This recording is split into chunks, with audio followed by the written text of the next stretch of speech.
আসসালামু আলাইকুম। নতুন আরও একটি ভিডিওতে সবাইকে স্বাগতম। আপনারা দেখতে পাচ্ছেন তরমুজ। তরমুজ ৬০ টাকা কেজিতে বিক্রি করছে। তবে তরমুজওয়ালা বলতেছে যে তরমুজ নাকি মিষ্টি হবে। তো এগুলো অনেকেই কিনতেছে। পাশেই চাচা তাল বিক্রি করছে। চাচাকে বললাম, চাচা কেমন বিক্রি হয়? গ্রামের মানুষ তো এটা ভালো পছন্দ করে। শহরের মানুষ কি খুব পছন্দ করে? বলে খুব কম। তার পাশেই ড্রাগন ফল বিক্রি করতেছে। ড্রাগন ফল বিক্রি হচ্ছে ৩২০ টাকা কেজি চাচ্ছে, কিন্তু ৩০০ টাকা দিয়ে দিচ্ছি আর কি। তো আমরা ১ কেজি নিলাম। পাশেই বেদেনা, এটাও নাকি ৫২০ টাকা চাওয়া দাম, ৫০০ টাকাতে বিক্রি করছে। আমরা এই মুহূর্তে আছি গাইবান্ধা পৌর পার্কের সামনে। তো প্রচুর রোদ। পাশেই দেখি চাচা আখ মারাইয়ের মেশিন নিয়ে বসে আছেন। তো চাচাকে জিজ্ঞাসা করলাম, চাচা আখের রস কি মিষ্টি হবে? তো বলল, খেয়েই দেখেন, অনেক মিষ্টি হবে। তো বললাম, ঠিক আছে, আমাদের ২ গ্লাস তাইলে দেন।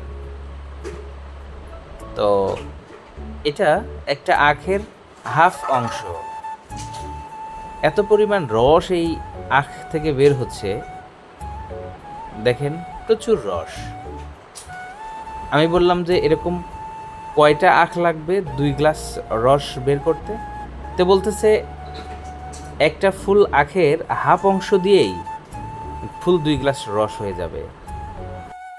তো আসলেই দেখলাম যে একটি আখের হাফ অংশ দিয়েই একদম ফুল বড় বড় ২ গ্লাস রস হয়ে গেল। এই আখগুলোতে প্রচুর রস। তো চাচা গ্লাস সুন্দর করে পরিষ্কার করছে। আখের রস এখন ছেঁকে আমাদেরকে দিবেন। এই যে দেখেন আখের রস, কত সুন্দর কালার।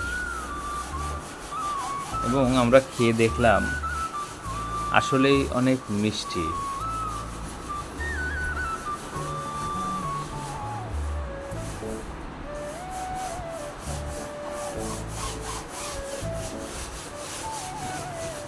আর এই সেই ড্রাগন ফল।